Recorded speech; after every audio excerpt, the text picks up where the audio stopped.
first time she's laying eyes on me. We have been in meetings before. But I have to start with where my life intersects at various times and in various decades with the work that Aruna Roy has been doing. I was a student of psychology in IP college, and while my friends were applying abroad, I was telling my parents I want to take a break and go into the interiors of India. I want to find out how far I can go away from home and still be able to be effective. I want to learn how to be an adult, but an Indian adult. And the obvious, there was a lot of talk. This is the late 80s, early 90s. There was a lot of talk about Tilonia, about SWRC. Somehow, as fate would have it, I didn't go to Tilonia, I went to Jhabua.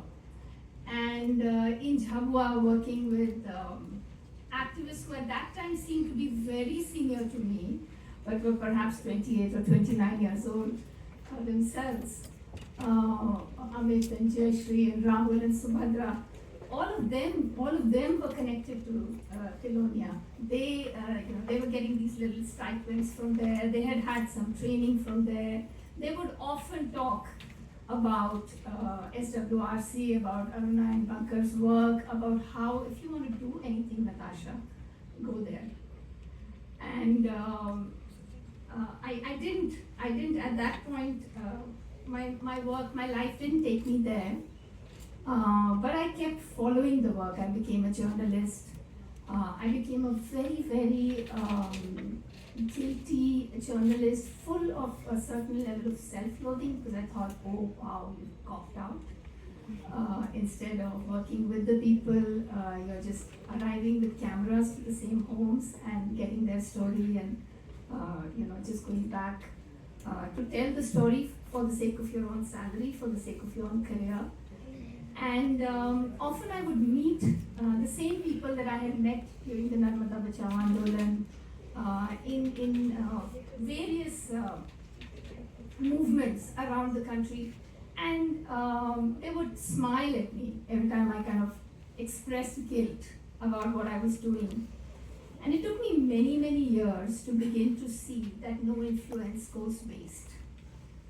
That the early years of having tried to live, when I left home, I told my parents I'm going to do social work. But by the time I reached Jhabua, I was informed this is political activism. You have to make up your mind. So, and it was intimidating for me. It was also intimidating for me to hear all the problems of India are caused by middle class people. It was a new idea for me. I said, what has my father done that has caused all the trouble in this country? It took me a long time, a long journey, to find the answers to these questions. But all of these associations finally then culminated in, when I quit my job, when 2014 happened, and the Modi government came to power, things began to change very dramatically. And I finally found that I was ready to be the adult who could perhaps try to make a difference. And when Ashwandar started the Karwane Mohabbat and I joined it, again and again, there would be times where we would intersect with, when we were traveling to Rajasthan, we met Nikhil, we met Shankar, and many of the people from the MKSS. Kavita Srivastava would organize everything and scold us on the way. The connections that you think could not be made in your life, they don't really go away anywhere. And lo and behold, 2 weeks ago, I get an email. I saw this book. I saw this book on Amazon. Amazon is a clever giant, so they know what books to kind of suggest to you. So when the pre-launch of this was happening, it was suggested to me, and I was like, buy this book and give it to my husband. I make him read all the non-fiction biographies and all the political books that come.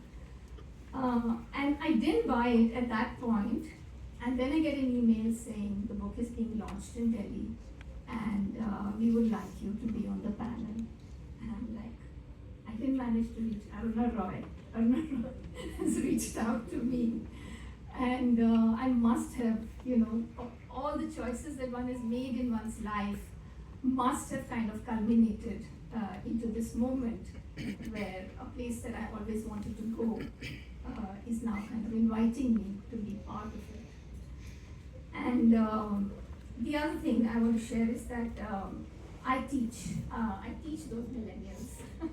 So, and I'm teaching a summer semester at Ashoka University where we're talking documentary film, and we're also talking narrative non-fiction. So I took this book to my classroom yesterday, and I said, okay, what can you tell from the cover of this book about it? And of course they were reading the title, they were quickly Googling on their devices. Some people knew Aruna Roy, they had heard through their parents, and the others were intrigued. And we opened the book randomly on page 91. I didn't have the skill for unskilled work, something that Pamela also just now referred to.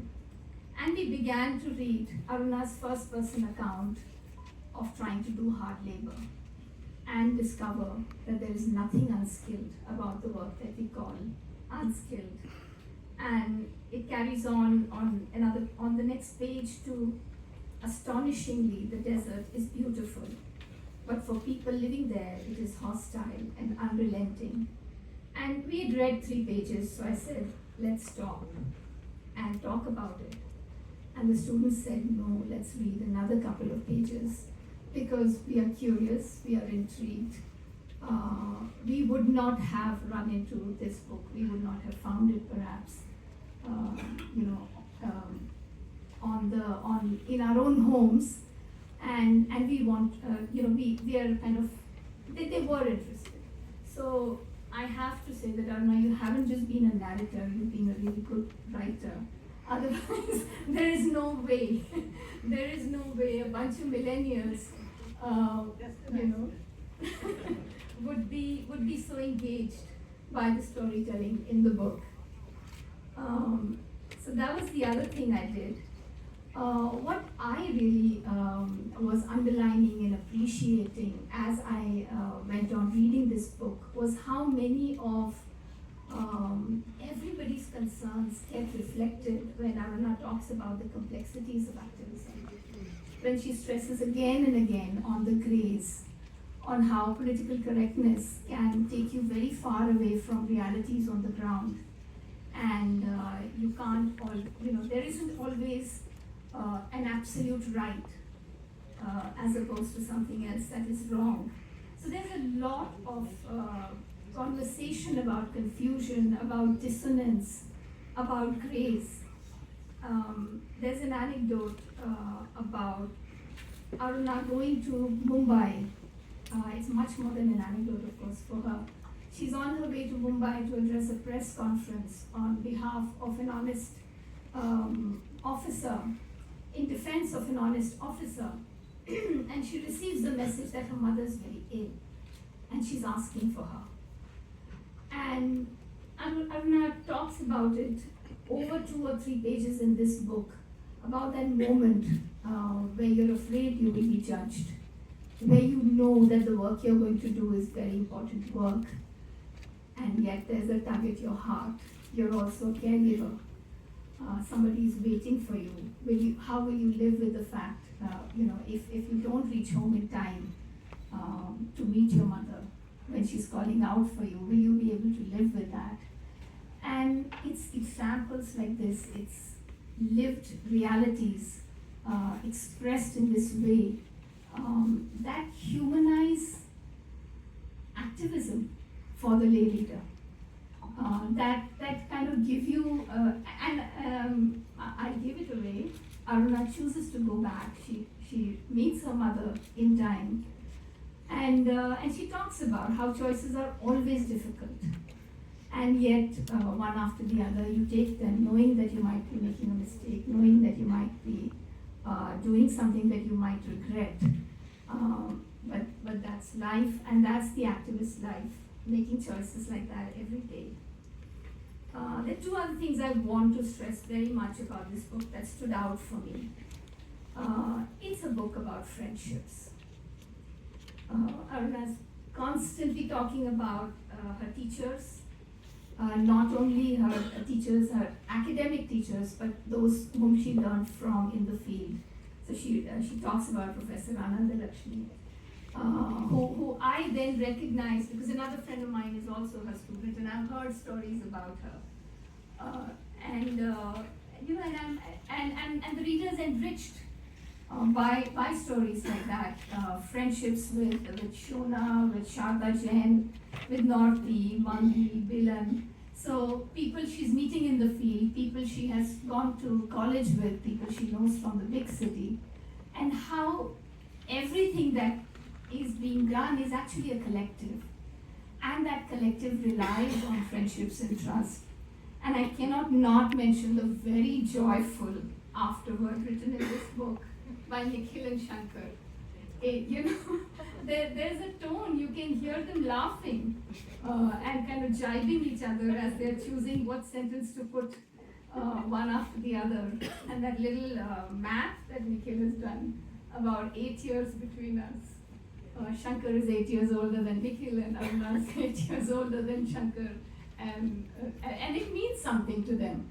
The fact that they can be so close, they can be so supportive, they can become each other's chosen family while they do the very difficult, very necessary work that they have done over the last 5 decades. One last thing I'm going to mention, which is Aruna constantly sharing her influences from art and literature. So when I read all over again about Van Gogh's Potato Eaters, the painting, and Aruna kind of, she brings it on page, she reminds us of how it has influenced her, how the greatest art, which of course, it's so easy to forget that it is anything but very highly priced stuff to be kept in museums, and it's a privilege to be able to see a painting in its reality. But what was Van Gogh really trying to say? And the connections that then are made with the greatest literature that we have read, but often only look at as a literary work rather than as a socio-political work. The greatest art of Hussein and Van Gogh and other artists, she quotes poetry. And all of those things is what makes this book so rich to read. Leaves so much with you, and then literally speaks to generations. So my first response really was, why did it take so long for this first book to come out? And Aruna, you really need to write a book every year. And if it took you 10 years to write the first one, then maybe every 5 years. Because of course it gets faster. As soon as one is done, you're probably thinking, that was not so difficult. And you're ready for the next. Ankita, is there a specific question you want me to address? No, if you want to talk about the writing, the personal political commitment. Yeah, I mean, I am of course a great fan of memoir. I try sometimes not to write memoir, and it's very difficult for me to separate, the lived experience of the self and the engagement with ideas, with the politics of the time, with what others are enduring. Somehow, every time we are able to create that bridge of empathy between our pain and that of the others, between our confusion and that of others, it just becomes easier to express and perhaps easier to understand. So I really am a very, very big fan of memoir, and which is why I think Aruna must write more than just one book, because there must be so many stories that couldn't go into this one, and we want to know all of them.